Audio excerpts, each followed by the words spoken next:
guys, my name's Kris Barras and I'm going to be taking you through a 10-part series to help you to improve your blues rock soloing.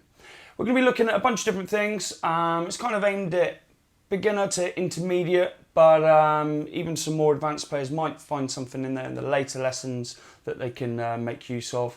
I'm always amazed at how many advanced players I come across that can't make a 12-bar blues sound good. So I'm going to be looking at some problems that I found that students of my own have come across, and just to look at some things to try and help you break out of the typical box shapes that maybe you've got stuck in. And talking of box shapes, the good old minor pentatonic scale, we're just going to start off with that first of all, just to make sure that everyone's on the same page and everyone's aware of what's going on.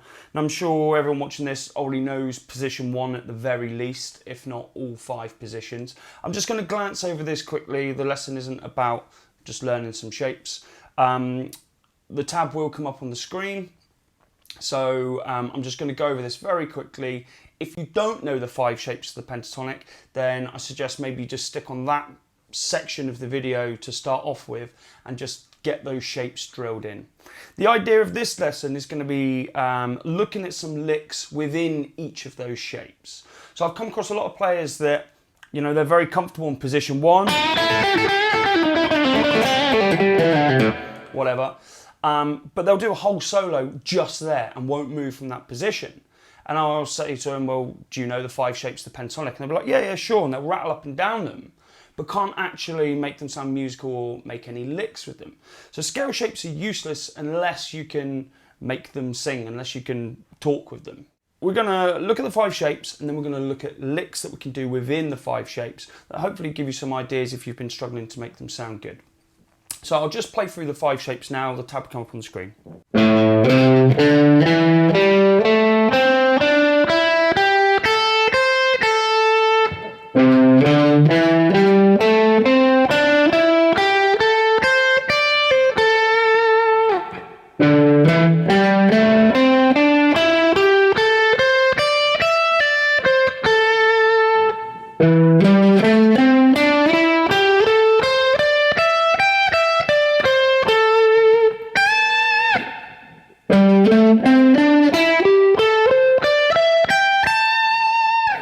Okay, you'll notice that when I played the shapes, I always made sure that I resolved each one to an A note. Okay, that's the root note. That will help with your ears, and it also helps to know where the root notes are when you're playing in any given key. So when you're practicing those scale shapes, make sure you think where the root notes are, the A notes, and then try to resolve any of the scales to that note, or at least be aware of where they are. Then once you get to grips with that, try and move them to different keys. Let's start off with some licks then. We're just going to do 1 or 2 licks in each shape. They're nothing groundbreaking, but it might just give you a few ideas of which notes to bend, which notes to slide. And I'm also going to be looking at adding the flat 5 note, which is known as the blues note or the blue note. And that is what will really help to make your licks sound more bluesy. So just a couple of quick examples. That note there.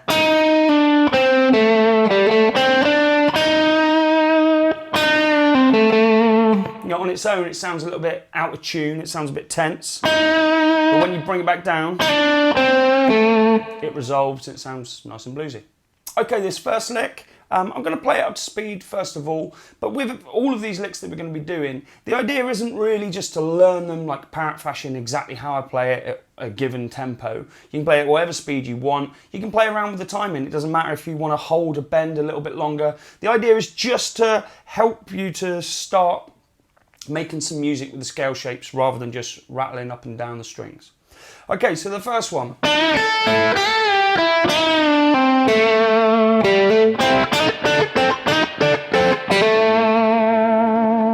Okay, so we start off with a bend on the 7th fret G string, and this is a full tone bend. We're then going to use our first finger to come up into the E string on the 5th fret, and we play E, B, E string, B string. We're then going to come to the 8th fret on the B, and we bend a tone.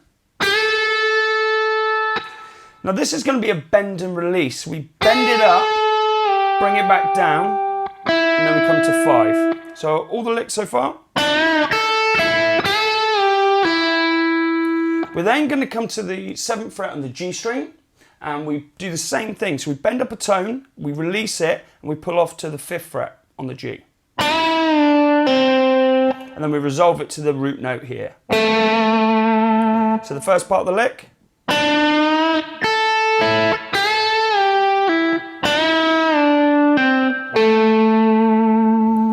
Now if you're new to bending, a quick exercise just to make sure that you're bending in tune. Okay, when I'm on the 8th fret here, if I'm doing a tone bend, I'm aiming to play the 10th fret. So a little exercise, play 10, go back 2 frets,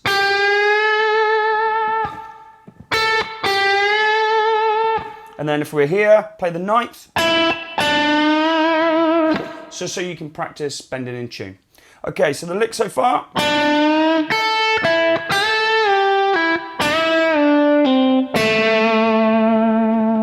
We're then going to do this double stop idea, which is where you play 2 notes together at the same time. So we hammer from 5 to 7 on the D. We're then going to play 5 and 5 on the G and the B strings. We then do this little grace note. We're going to hold our first finger here because we're going to need it for fretting the top E string. We do this little grace note from 7 up to 8. Now this is hitting the blues note that I mentioned. Now what we're going to do is as we hit that, we're going to use our middle finger to pick the top E string. Okay, it's using hybrid picking. So we hit the G string with our plectrum and we hit the top string with our middle finger. So we go as we slide up to the 8th and then do it again. On its own that sounds horrific, but when it's in the lick, it sounds nice and bluesy. So let's do that one all the way through. And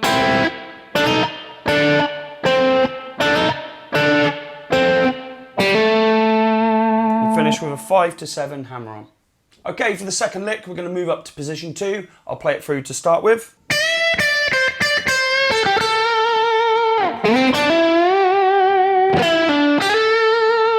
Okay, so we start off on the 10th fret on the E string, we bend up, we're then going to come back down and we play 10, 8, 10.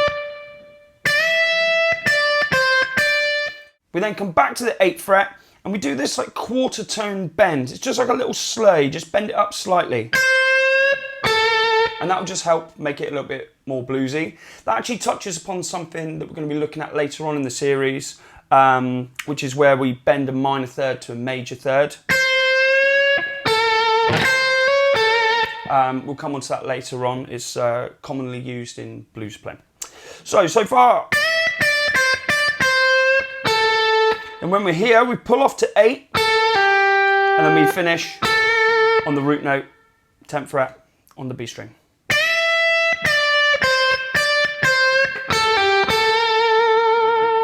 Okay then, for the second part of the lick, we slide from 7 to 10. We then hammer on 7 to 9, and then we do a tone and a half bend.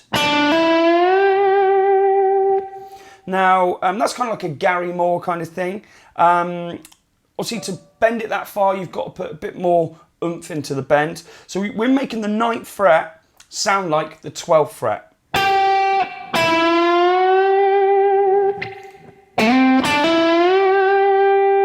We then bring that back down and we pull off 9 to 7. And then we just finish off with a slide up to the root note of A, 8 to 10 on the B string.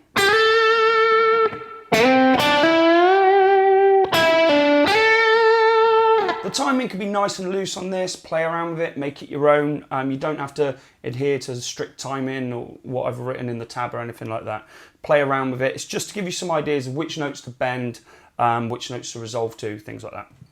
So I'll play the lick all the way through slowly.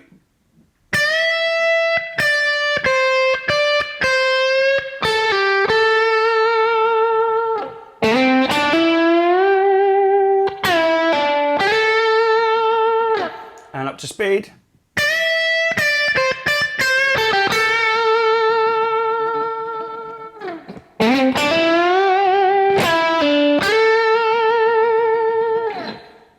Okay, now we're going to move up into position 3. I'll play the lick all the way through.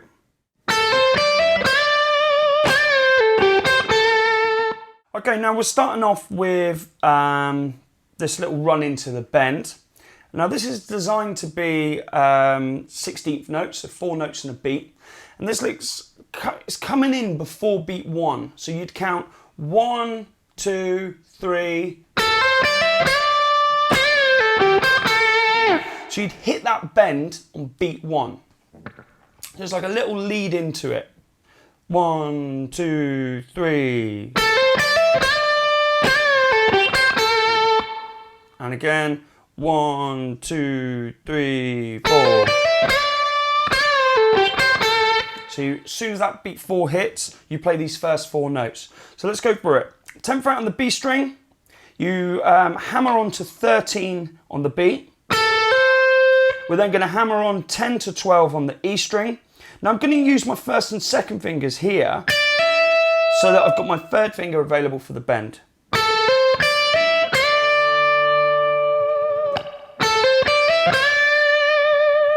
We're then going to bend it up again and do a bend and release.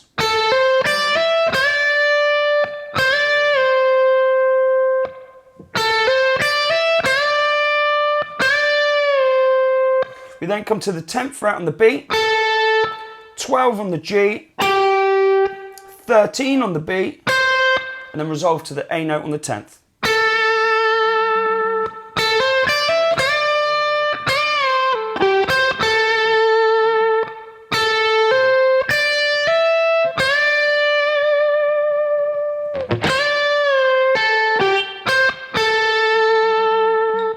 Okay, next up, still in position 3, we've got this triplet lick, okay? Now triplets are 3 notes per beat. 1, 2, 3, 1, 2, 3, 1, 2, 3, 1, 2, 3. I'm sure most of you have played them at some point. In blues, rock playing, it comes up all the time, whether it's 3 per beat or twice as fast as that 16th note triplets, which would be 6 per beat.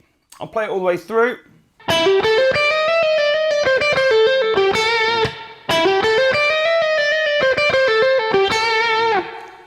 Okay, now this one is also using the flat 5 note. We're putting it in up here.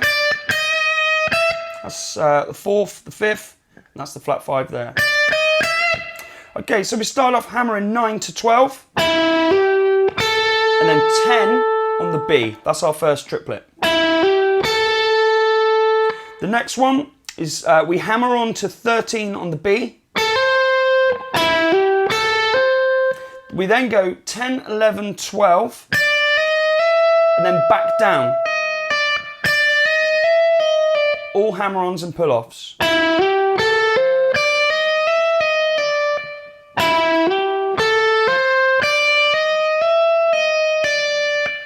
We then come back to the 11th. We're going to pick this one, pull off to the 10th, 13 on the B.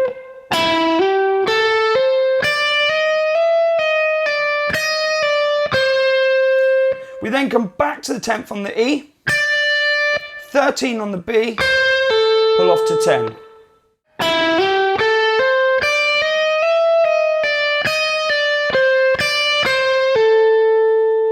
And then the last bit, we play 13 to 10, pull off again, 12 on the G, and then we resolve it to the A on the B string, 10th fret. All the way through.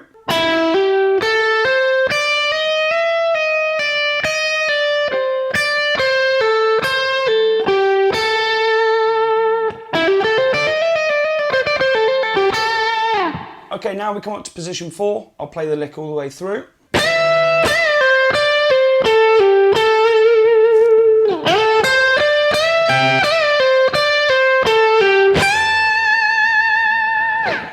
Okay, this is a very common thing used in blues playing, which is called a call and response. It's where you play like one lick, one little phrase, and then you play another one which kind of answers it. So they'll normally have some similarities in phrasing, note choices, but then they'll probably just have a slightly different ending. So we start off on the 15th fret on the B string. We bend it up a tone. We're then going to bend it up again and then release it and pull off to the 13th.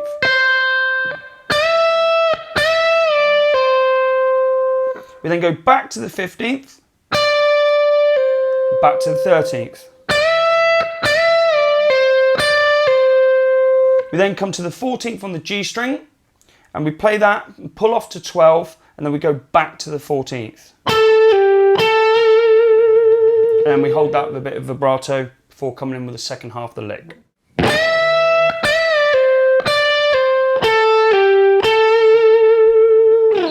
Okay, for the next part of the lick, I'm going to slide 12 to 14 on the G, but I'm going to use my second finger because I need my third finger available for the bend that's coming up next.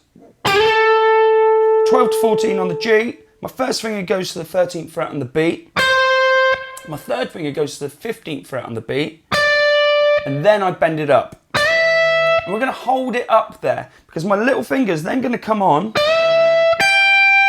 and play the E string underneath, same fret.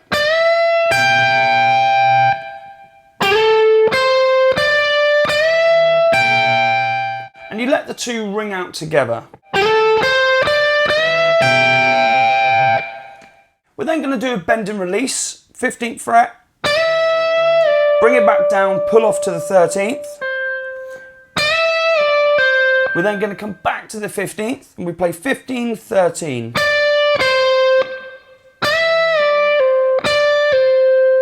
We then go to the 14th on the G, we pull off to 12, and then we're going to finish off with a bend up to the root note on the E string. So we start off on the 15th fret,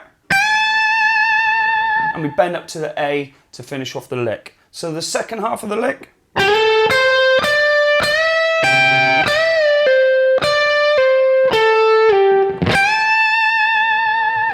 One more time.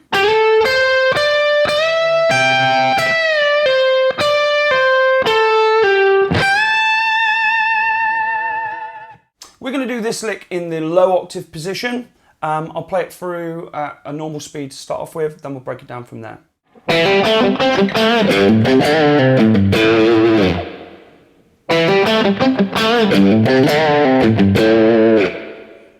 Okay, this lick is played using 16th notes, that's 4 notes per beat. And we're going to start off on the 2nd fret. We hammer on the D string, we go from 2 to 5. I play this in 2 different ways. Sometimes I'll use my pick, sometimes I'll do it with hybrid picking. So I'll pluck the higher string with my middle finger. It's up to you to try out and see whichever you feel comfortable with or like the sound of. So we hammer on 2 to 5 on the D. We then go 2nd fret on the G, and then back to the 5 on the D. I'm then going to roll this finger, my little finger down on the 5th fret to the G string, and then come back to the same fret, D string. And then we finish on the A on the G, 2nd fret G string. We then come down lower, and we're going to go on the E string, 3 to 5, 3 on the A. So we go 3 to 5 on the E, 3 on the A. We then play the 5th and we bend it straight away. Bring it back down, off to 3. And then we go back to the A note on the E string. Pull off to the 3rd fret. And then finish off on the A note there.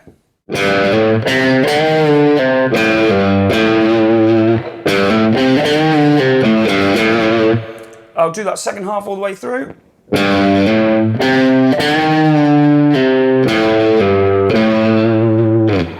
And now I'll do the lick all the way through.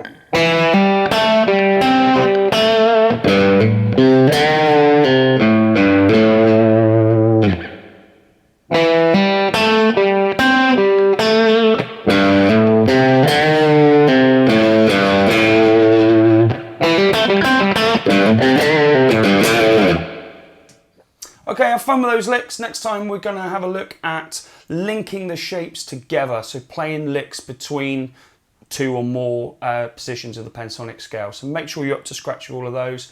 Remember, you don't have to learn these licks exactly as they are. Play around with them, take what you can from them and try to make them your own.